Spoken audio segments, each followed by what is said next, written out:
what everyone's been looking forward to. Like I said earlier, we've lined up a very interesting masterclass for you all. Let me introduce our distinguished Masterclass speaker, Dr. Joe D. May, who's the Chancellor of Chancellor Emeritus Dallas College.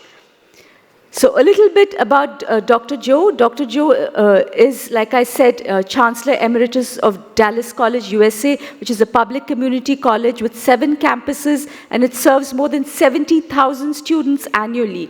He's a nationally respected higher education leader whose career has focused on educational access, workforce readiness, and institutional transformation. A Fulbright scholar, board member of the Global Citizenship Alliance, he has led major college systems in Texas, Louisiana, and Colorado, and is internationally respected for connecting higher education to economic mobility and employer needs. And the masterclass is, I think, appropriately titled, Authenticity is the New Currency, Artificial Intelligence, Trust, and the New Meaning of Readiness. Joe, over to you. Thank you. Look forward. Well, thanks, Education World India. It is really great to be here, and congratulations to the great work that you're doing. But thanks and congratulations to the education institutions that are here today. As mentioned, my name is Joe May. I'm a Chancellor Emeritus of Dallas College. So some of you said, what does that mean? It means I retired as Chancellor about 3 years ago from the role, and now get to spend my time really engaging with individuals and groups like yours to really talk about, I think, some of the pressing issues today, because I firmly believe that we're in one of the most crucial times for higher education in the world. It's never been more important, and as we get together and kind of talk about this, I really want to talk about something that I think is familiar with you. So let me just kind of kick it off with a scene where I think things really start to happen, and we get to see the impact of what the challenge really is. So the scene is this as we look at it. Several of you have come up to me and talked about placement, preparation, and what that means for the world of work and the economy and the workforce as we've been having conversations. It's on your mind today, right? So a placement officer at one of your institutions sits down and looks at a line of 800 students wanting to get jobs at the end of their degree. That individual is dedicated, they're committed, they're hardworking, but guess what? The math is not going to work to get them to where they need to be. So what happens is that a few get help, but many get a template, a pat on the back, good wishes, and have to figure it out themselves, right? You know what I'm talking about. That's the challenge. So if we look at a class, 2 students in that class, I'm going to start with Priya. Priya and the other student is Arjun. We'll talk about the 2 of them throughout the conversation today as we look at the challenges that they face. Priya is absolutely comfortable with interview settings. She gets invited to panels. She's participated in events before. When they need to volunteer someone, she gets nominated and volunteered to do that work. So she ends up with mock interviews. She ends up with practice. She gets repetitions. She leaves quite comfortable, but she came quite comfortable with her background. So she gets to refine what she is doing with the institution. Arjun, on the other hand, is every bit as capable, every bit as bright and intelligent, but he's quieter. And he came from a tier 3 city. And he's not had the opportunities. And he also is now trying to translate into English much of what he's doing. So he's struggling with background, he's struggling with confidence, he's unsure, and guess what? He doesn't get invited to the panels. He doesn't get invited to repeat and learn. Maybe he gets 1, maybe 2, right? Within that. And so the process does not reward an Arjun. And it elevates Priya, but Arjun gets left behind in the process, that the system rewards some things and does not reward others. That's there. So just being simply capable is not good enough in today's world with what we face. So this is the problem, really, isn't it? That you've got the same institution, the same degree, the same programs, the people coming out with different abilities to apply that knowledge to be accepted into the workforce and get the job. And the numbers show that. Now, I want to start by saying, I'm celebrating what you do. This is not about blaming here, and this is not about a quick technology fix to it. What I'm really talking about today, and it was used earlier today in the conversation, design. How do we design the institutions for the world it is today, not for the world that we would have liked to have had today that's there. So it's really a reality. So the question in this, and let's see if I'm on the same page here. So the idea is, oh, sorry, there we are.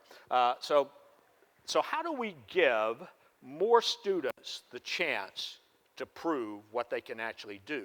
Because I meet students all the time that don't understand why they aren't getting the same opportunities as others in their class and going through the same program. So I see head nodding, so I'm going to take that. So when I was invited, I was asked to do a master class, so that means I have to give you homework, right? To do as part of that. So what I want to be able to do today is to have you leave with three things. And you know, in many ways, there's all kinds of ways to talk about artificial intelligence in today's education. You can call it, and I'm going to talk about it, people have given it many labels, but I want to talk about what readiness means in the world today of artificial intelligence. Accepting that as the reality, not looking at workarounds, but really how do we now think about this, incorporate this into our design from day one. Two, I'm going to talk about something that I'm calling the authenticity standard, and I'll speak more about that that later. But that's just a practical test of what real demonstration of ability looks like in today's world. And the third thing I want us to be able to do is to have you leave with something that you could pilot day one when you get back to your campus. Not a major transformation, but something that can be done that can start right now to make a difference. Does that sound like a plan? Is that okay? Okay, good deal. So for a long time, a college degree, a university degree did two jobs, right? It signaled learning and indicated that someone had mastered some knowledge, skills, and ability that the university, the institution will stand behind. It also acted as a signal to employers that individuals had some skill, some abilities, some knowledge that were valuable in the workforce. So for many students today, that degree still does both. But for some, it no longer serves both well in terms of particularly the signal to employers. Why? Well, you know this. The world of work is changing faster than the world of education. And the world of signaling as we get there. So, and I can pick up any financial publication and find a story that will use an example of this as we get there. Hang on here a minute. I'm gonna grab my here. Somebody, I don't have a timer up here, so I'm worried. Will you keep me on track so that I want to be sure that we have time for a dialogue. So we talk about the change that's out there. The World Economic Forum puts numbers on it, and I'm gonna share some of this in terms of what's there. But as we look at the change, the World Economic Forum is basically saying that 39% of employers are expecting the core requirements of the job to change by the year 2030. So right around the corner.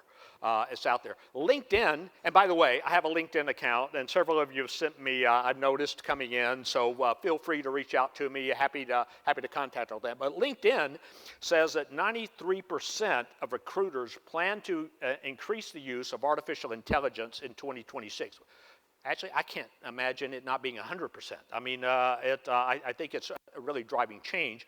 And 66%, I think this is a key number as we look at it, are going to be using artificial intelligence to screen credentials and resumes. And 81% of all professionals are saying they're now using AI in their jobs on a daily and regular basis. So it's not a matter of the future, it's really a matter of looking at what's happening right now in the economy with your students, your employers, and in your community as we get there. So the question no longer is, what did the students study? Increasingly, it's what can the student actually demonstrate.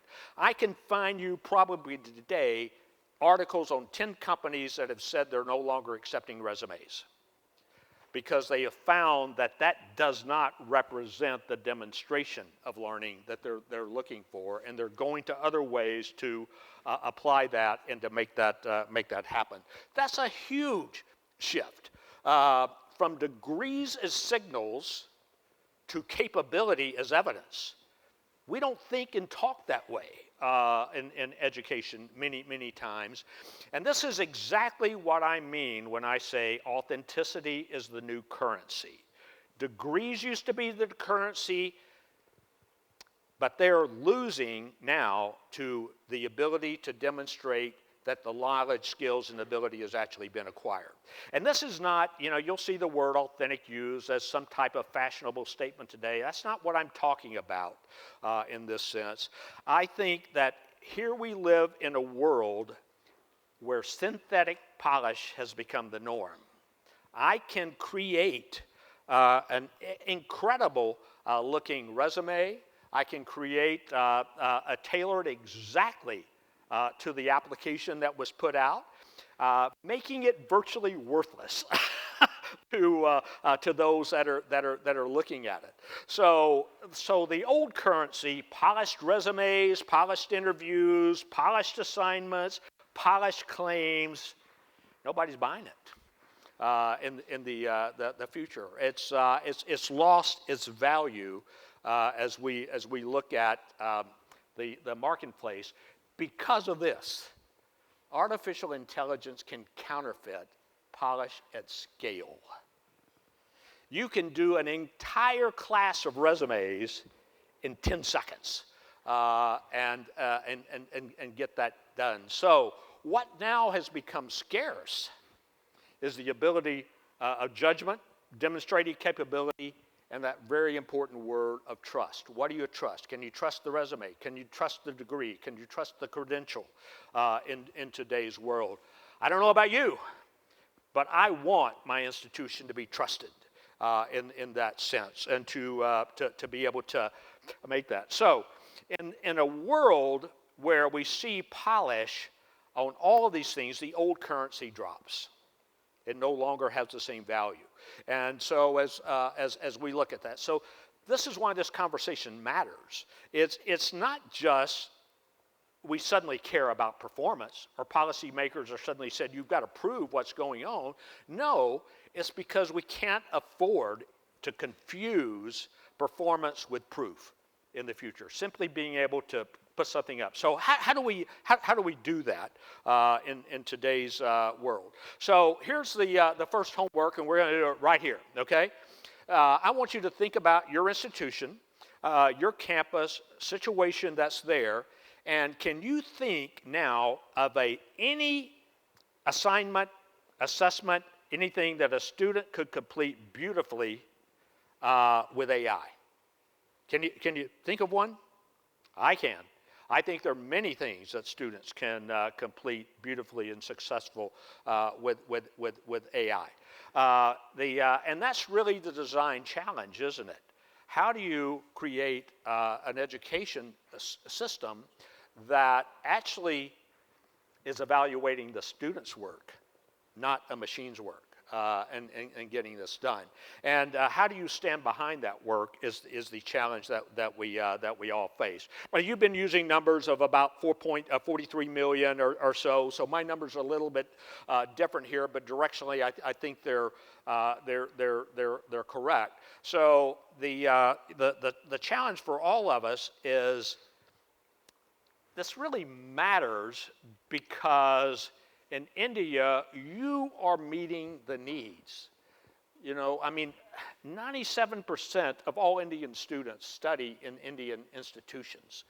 So this is why this matters a great deal as we look at meeting the need. And so as we see the challenge, it's you that's going to make this happen. Within the country. So I want to kind of walk through a couple of different things here. And I want to start with the hang on here. Let me get on the right slide. There we are. That's up there. So we've been several of you have come up to me and asked me questions related to job placement and rates in this area. So I know it's on some of your minds that are there. These are two Indian studies that were done. The methodology differs. I looked at it, but the important thing, the direction is the same. Neither one of them great, right? In terms of what the employers are saying about the employable as we look at the skills. So the warning here, I think, is pretty straightforward. And the views of those involved in the survey, too many students leave higher education without the communication skills, the judgment, the ability to demonstrate. It doesn't mean they don't have the skills. It means that they don't have the ability to demonstrate that skills in terms of workforce readiness and how they're able to meet the needs of the employer. So go back to Priya and Arjun. This really matters for them as we look at this, because this is not only a system question, it's a fairness question in terms of ensuring that we're able to give all students the opportunity to excel. Just because Priya showed up and already had the confidence in a performance setting, Arjun didn't. He gets overlooked in that setting. And so our challenge is this: how do we improve the opportunities for Arjun without diminishing those for Priya as we get there? This is not doing less with some individuals. It's really redesigning how we do it to recognize the need for everyone to be able to perform with the same confidence, not just if you already came there with familiarity of how to perform and how to make this simple. So this is what I want to really give this to you right now and kind of in here. And I hope this makes sense to you. I tried different ways of phrasing it, but if we look at it, placement is really the scoreboard by which we're often judged in terms of what's there. But employers are saying readiness is what we're caring about in that system. So placement's the scorecard, but readiness is what we do in terms of our institutions to get there. As we kind of think about this, everybody cares about placement, right? Students care, parents care, employers care, institutions care, the public cares. It's a number that gets thrown out there. I mean, I can find placement data in plenty of reports in terms of what's going on. But placement is the outcome. That tells you the score the next day in the paper, not what was happening right now in the lives of the students in the classroom. So it's you certainly want placement, but we also want to be able to document the development of individuals as we meet these needs.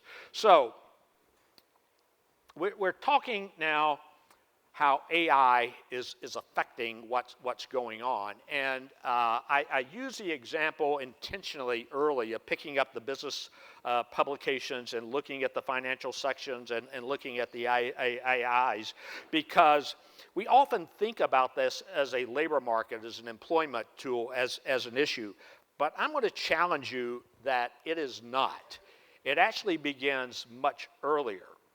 It begins in the classroom. It begins in the hostel room. It's that late night moment when a student is stuck and they go to AI for help. Happens every day around the world today. So this is why this conversation is not just about placement and employment. It really is about how do we prepare students for the reality of today's world. So, I want to talk about this a bit because UNESCO, the United Nations Education and Cultural Organization has published competency frameworks for both teachers and faculty and teachers as well as the institution. And the key to what they put out is treating this not as an add-on, not as something you bolt on and just do one module on, but really a redesign of the entire curriculum to really recognize what is happening. So that it becomes part of the learning environment itself, not something to work around, not something to ignore, not something to complain about, but something to really incorporate into what we're doing. So, see, the challenge is artificial intelligence can do things that really matter educationally. They can explain things. They can summarize things. They can create simulations. I can very quickly create a simulation if I have an idea and get that to print out. It can help a student rehearse by giving them feedback in terms of what they're doing. It can help them turn a rough idea. I've just got something I've been thinking about. I want to do. It can help them refine that and turn it into something. So those are very, very real advantages for students, and I think they're not trivial at all. So on one hand, we don't want to treat this like it's a problem. How do we embrace it as part of our design so that we're thinking about it so that it's not just about the student generating polish or creating code or coming up with the answers that are there, that's there, because that weakens the system. It's really how do we incorporate that into our design elements that are there. Because the old assumption was this: if a student submitted an assignment, it proved they had the knowledge. Does it do that today in every case? Are you sure that they haven't used AI to create that answer, that reply? I can't be sure anymore. But I have to be sure. I have to be sure it's the student work. So it doesn't mean that the value of the degree has disappeared, but it does mean it's weaker by itself than it used to be. So that's really what I'm talking about when I'm talking about design that's here. So when we look at the impact of AI, we all talk about the workforce and the labor force, right? That's out there. It's according to the International Monetary Fund, when we look at this, see that indicating that about 40% of the jobs globally are affected by AI, 60% in advanced countries. I put India in that category as having probably closer to 60% of the jobs that are going to be impacted by that. So when you look at this is not about resumes and polished interviews. This is really about real world, real work, and what's happening in the economy that's there. And it's about how we, as institutions, create the trust between our institutions and what the labor market is expecting in that space as we get there. So when we look at what's happening in the labor market, you're already moving in India. I mean, it's going there very, very rapidly in terms of it. As we look at what's already happening in the labor market, what we're seeing is the estimated growth of the need for people with AI skills coming out of your institutions, saying we need to increase it by 1.25 million in India alone by next year. That's going to be a challenge because I've looked at the size of enrollment to get there, and that 43% of the workforce is already using AI in India on a daily basis. So, but then there's another challenge with this, is that students are not only need to learn artificial intelligence, they need to understand they're about to be judged by artificial intelligence as well. And I think that's the other, and that's why what you do is very important, because, let me explain this. So if a student uses AI to prepare their resume to get all that ready and submit it, and the employer is using AI to scan and review and critique that resume, then what you have are machines talking to machines, with the institution, the individuals being left out of the system. So a machine is grading a machine. A machine is not grading a person in this aspect, which is what makes the World Economic Forum analysis, I think, so pressing and important as we look at it, because the needs are there, but most individuals today aren't going to get the training they need. And I really worry about this. I worry about it in my country. I worry about it globally, because what I see is a lot of the challenges and conflicts that we see globally are really about a divide, a gap growing wider between the ability to take advantage of these technologies. And I mean, we still have, of course, places without internet access. So how do you access EI tools without some of that basic infrastructure that's out there? So as I look at the challenge, I can go all day citing manpower numbers, impact of that, but the reality is the labor market has already moved.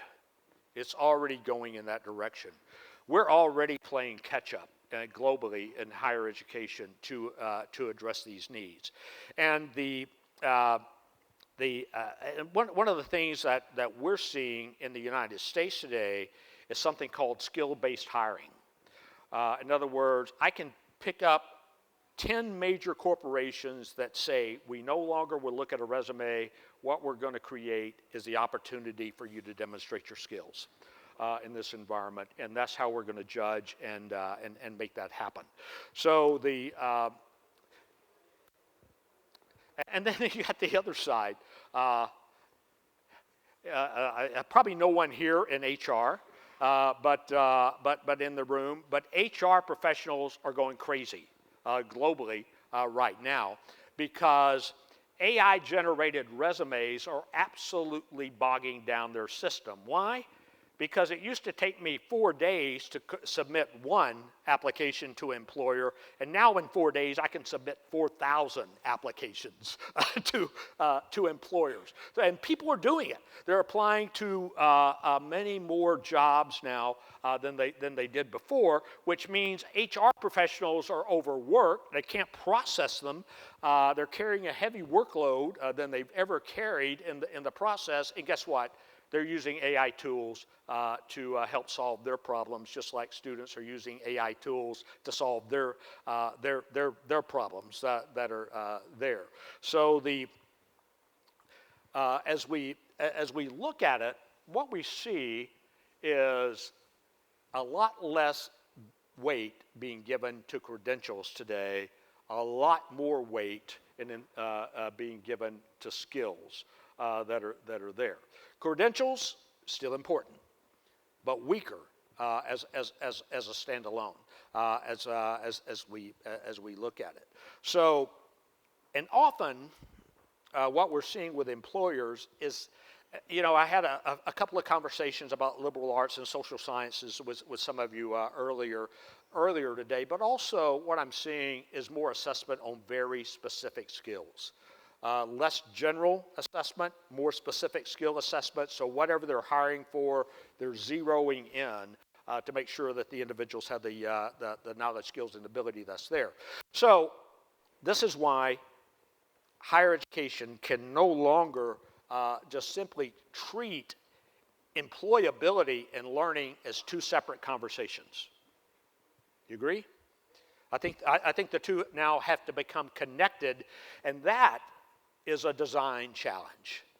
That's the design challenge. And sometimes you're working against accreditation, sometimes you're working against policy, sometimes the system itself doesn't support what you have there. So let me get the here. So I want to talk a little bit as we hear about authentic demonstration of performance under the conditions the institution is prepared to stand behind. That's my definition of authenticity today, is that it allows the institution to stand behind the learning that's occurred in the classroom. And basically, there are 4 ways to test this as I look at it that's there. And so I want to talk about those just very, very quickly together. First, performed, not just submitted. They didn't just hand in the assignment. They were able to respond, indicate that they understood what they were doing, explain it, not simply upload a file and call it good within the system. So again, explained, not just polished. Not the same thing. And I hope if you leave with one thing, we won't confuse the idea that polish is the answer today. I think that's going to be, and I mean, even people have figured out with AI, make it sound like me. Don't make it all sound all polished to get there. But the real question is, is a student able to explain the answer and to give the reasoning behind it? And this distinction, I think, matters more than ever, to be able to separate yourself from the authenticity as opposed to polish. The other is repeated, not just lucky, in terms of getting there. Anybody can get it right once. So how do you test that to make sure that the knowledge, skills, ability was really acquired in that process? Certainly, one performance could indicate talent, but it may not, and that's the challenge we face. And then judged, not just admired. Nice looking document. I guarantee you, I prepared a couple with using Claude to take my notes and put the headers and page numbers and all of that into my notes. They look beautiful, but that doesn't mean anything. It's ultimately what's in the narrative. How am I doing on time? Are we 10 minutes? Okay. So here's what we need to do today. So I'm going to speed this up just a little bit here to make sure that we get there. I want you again to go back to the same idea. Think of one assessment within your institution. It could be a final paper, project, lab report, portfolio. It doesn't really matter what it is. Think of it, does it reward polish or does it produce evidence? And I don't know about you, I used to do pretty good on the evidence part and pretty poor on the performance part. A lot of times that's out there, but see, that whole shift is changing. So I want you to think about that. Do you have one in your mind where that's occurring in your institution? Think about that, because I'm going to come back to it here shortly as we get there. So let me just very quickly, I want to touch on how I see the world dealing with this, and they're all grappling with the same problem, a little bit differently as we think about the relationship between education, skills, mobility, and work. I think Europe is really, honestly, the clearest example right now of how all of that's coming together. Certainly there's work in China and Asia and Australia and all over the world. But when January of this year, earlier in the year, when they had the India-European Union Summit on education to really talk about this education and skills dialogue to strengthen work qualifications. That's what it was all about. I mean, it's happening right now, and I'm going to explain where you need to be paying attention to this as it's unfolding. The United States has taken a little bit different approach. It's clear in what we call our short-term Pell or workforce. This is federal dollars that come directly to the individual to help pay for their education and to make that work. The new rules are basically saying the institution is eligible to receive those students with the money only if they can produce evidence that individuals are getting jobs. And they're asked to produce the evidence of those jobs and the wages that they're earning. And if they can't do that, then the institution, that program's not eligible for funding, and will go away. That's a huge shift. India is already building your own with the National Credit Framework, the Academic Bank of Credit, looking at those. Those are all in progress. It's and this is not. I looked at this pretty closely. This is not just, I think, language. I think it really is a concrete effort to really move the nation and the institution, both in terms of internationalization, employability, and system redesign, so we can make that happen. So those are critical things that I see going on right now that's out there. So here's the problem, and I want to jump on this just very quickly here as we get this, because this is the trap that we fall into in education. The labor market changes that's out there, and here's what happens. We're not connected often to the labor market. So these changes are going on, and they don't know how to talk to the institution, the employers don't, so they start talking to policymakers, and policymakers then get all worked up about it, and they pass a policy, and they will then implement that policy, telling you what you must do in terms of the frameworks there. Institutions often move only after policy changes. We're not often part of that process, that dialogue that gets us there. And let me tell you the problem with that is that by the time the markets change, then they've got to change policy, then we have to implement the policy.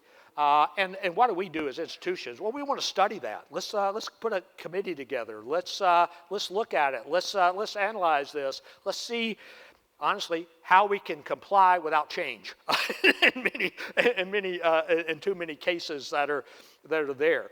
And I think the key point is here: by the time we feel the pressure, the workforce has already moved twice.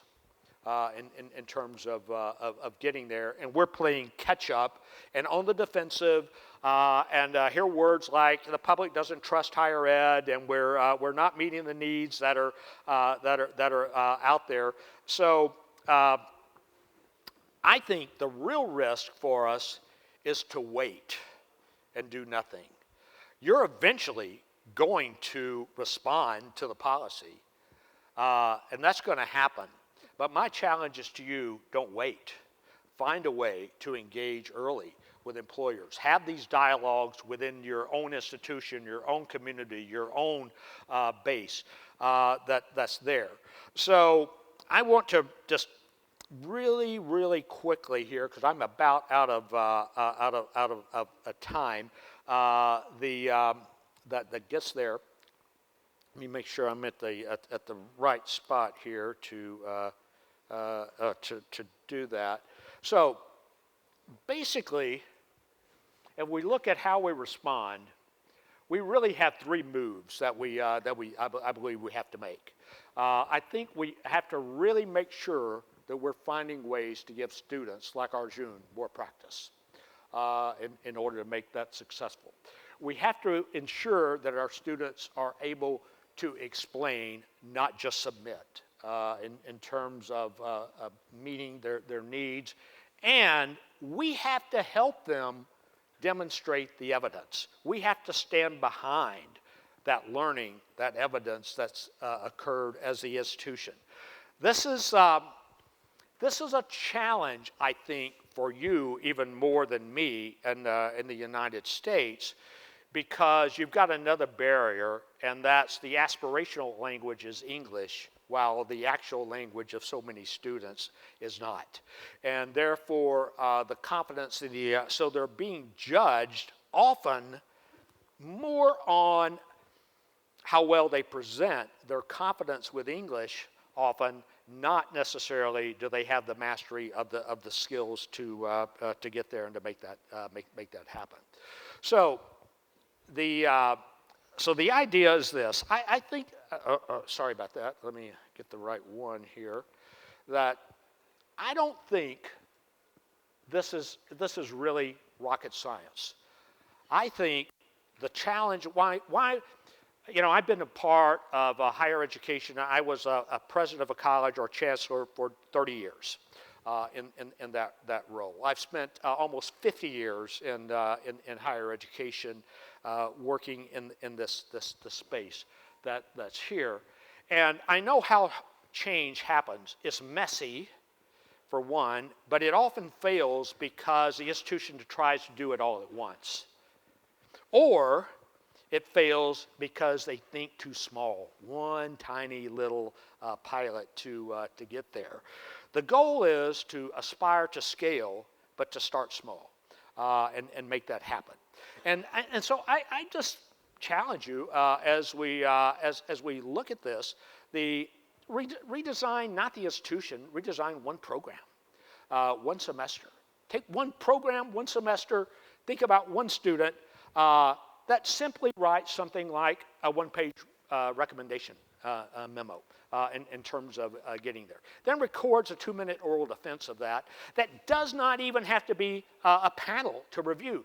They can record that, and it can be reviewed asynchronously later, but then scored against the same rubric as they're doing it, so that we know that they really have mastered that knowledge, skill, and ability that we're looking for. And the other thing, small thing, but I challenge you to do this as part of that. Ask students to declare when they're using artificial intelligence to do their work. Ask them to provide a written statement saying it's okay, but I want to know that's out there.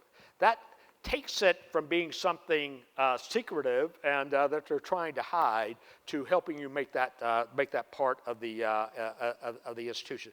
The design design it, give feedback in 6 weeks, evaluate it, and then go back. Now, I'm going to tell you, this sounds pretty small, right? In terms of getting there. But what we were really looking for from the student, have them explain what problem you're solving, why you chose that approach, why did it not work, or why did it work, what would you improve next time. That's what learning is about. And this is not me making this up. This is cognitive science. This is we know what this looks like in terms of design. So I want to move.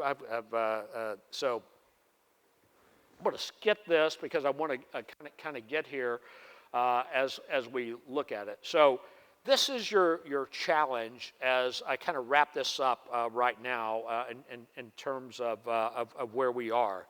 Where is one place on your campus where polish is outrunning proof? Find it. Call it out. Be honest with yourself. Be honest with the institution in terms of what's there.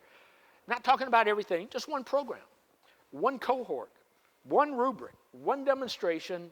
That's all we need to do, because in a world of counterfeit polish, authentic demonstration becomes much, much more valuable. It's something you can showcase. It's something that you can tell the story on behalf of students, employers, and the communities that you serve. So as we look at I think the future of India is not simply waiting to respond to the future of work, not waiting to respond to policy, but how do you lead as institutions? How do you define it? How, I think EducationWorld India can help with that and make that happen. And you do this by finding ways to help students build practice, by requiring explanation, by helping them produce evidence. Because in this world of counterfeit polish, authentic demonstration is more valuable than anything else that we can give our students. Thank you very much for letting me share some time with you today. I don't know if I still have time for questions or not, but I'm prepared. So.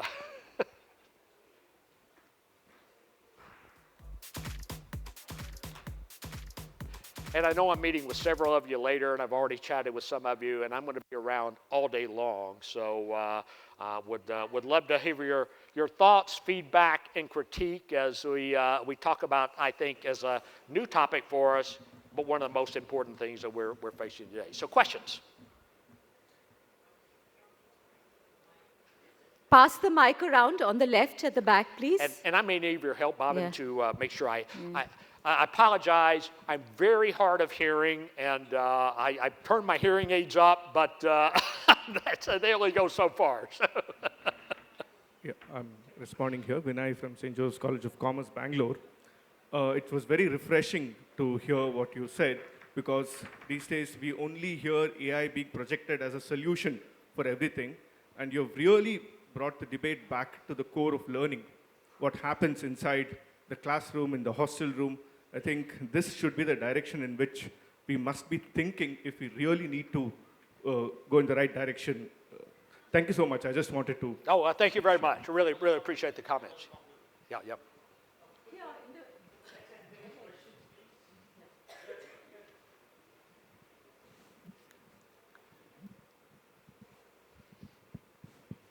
Hello again. We were talking earlier. Oh, yeah. Good morning, sir. In your talk, you said placement is the scoreboard. Yes. Readiness is the system.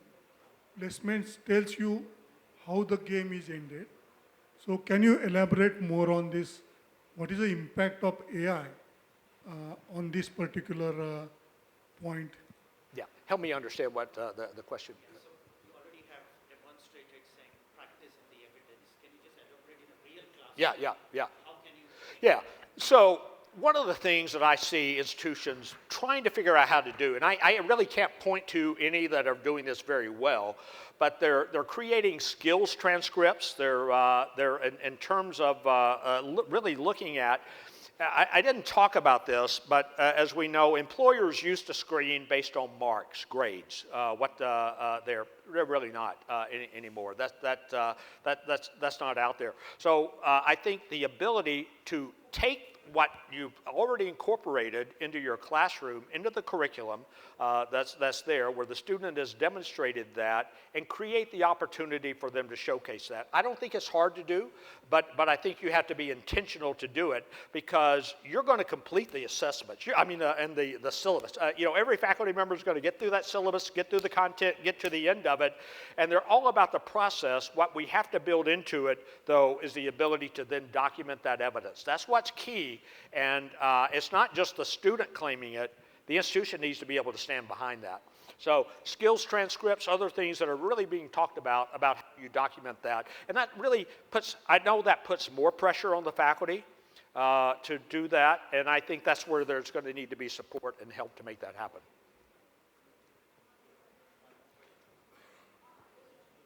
Yeah, I'm Dr. Nagmani from National Education Foundation, Bangalore. That was a very authentic masterclass, actually. Yeah. I would like to understand, Dr. Joe, can you tell us a couple of best practices you have in the area of evidence explanation? Sure. And practice, in Dallas College, which, we can also practice in our own institutions back. Yeah, and you're doing a lot of these right now. I should have said that early on. I don't think this is really inventing new things. I think it's really documenting a lot what's there. I was chatting with several of you about your internship programs, what you're doing. That's key. Internships are absolutely key to this process. If you have some form of apprenticeship program, anything where you can incorporate, whether officially work learn. I call them work learn models because you're basically using the workforce. I was having a conversation I think with you earlier about how do you make sure that the students can apply the theory that's there. I used to be on the board of an engineering college, and we cared about that a great deal, that our students could graduate, and what we're saying, couldn't use a screwdriver, that's there. So there's both the knowledge and the application, and sometimes I realize it can be difficult if you think about doing it with panels, informal, but I really think this is another use of AI that can actually help you with that process. Not machine talking to machine, but really using that to record some of these conversations, get that evidence, and then the student, back to your question earlier, could use that as evidence as well. Yeah. Dr. Purushottam Wadje, Principal of SK Somaya Degree College, Mumbai. Yeah. We had discussion of the stage, that extension of that question. If you see the skill gap, if you refer to medical education or engineering education, that is a different thing. And if you look at the education, especially commerce and social sciences, yes. I would like to ask you how we can make social sciences and commerce education relevant from real world point of view, and what actions and what system you design to make the more application oriented and employment oriented, these two streams, especially in real life, in your career, what action you took so that their employability compared to other education stream has gone up. Well, one, I have a degree in tech, but technology, but I also have one in social sciences that's out. And social sciences aren't abstract.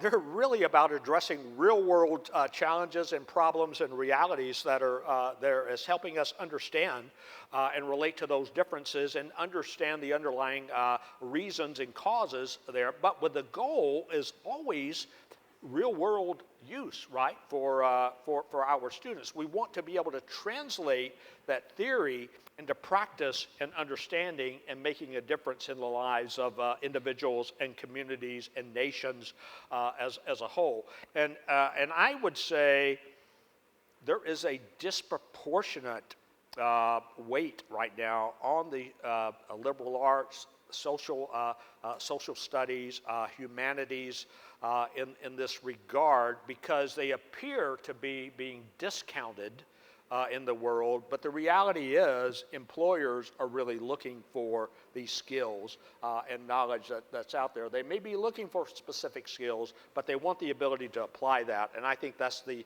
challenge, because I realize your theoretical faculty don't think that way. In many cases, they're thinking of application as research designs. But the reality is there are all sorts of real-world practical examples of that don't need to go through peer review publishing to be valid. So. Good morning, Joy. Myself, Rishikesh, representing Army Institute of Management, there you are. Kolkata. So basically, we speak about grooming sessions for the students, right? So I am asking, what are the most important thing with whether we should look after the ethical grooming sessions for the students to cope up with the market, because as we are from Army Institute, we talk about ethics and ethos of Army during the core sessions. So whether it is important for other B schools to look after this ethics? Ethics. Ethics. Oh, ethics as such. Well, I really think this is part of the trust issue, right? Right now, I think we've inadvertently, in some institutions, not all, created, I think, an ethical dilemma for our students as such. That may be exactly what you're talking about, but I do think we put them by not acknowledging the use of AI, not having them make a statement for what they're doing it in a subversive way, and I think we need to be much more transparent about this process. I think the unintentional outcome is cheating within that. So how do we design that in a way that we don't, in fact, create ethical dilemmas for our students, for our institutions in terms of what's there? I don't think that was the exact question, but hopefully that helps. So we can visit later if it's there. Thank you so much, Thank Dr. you.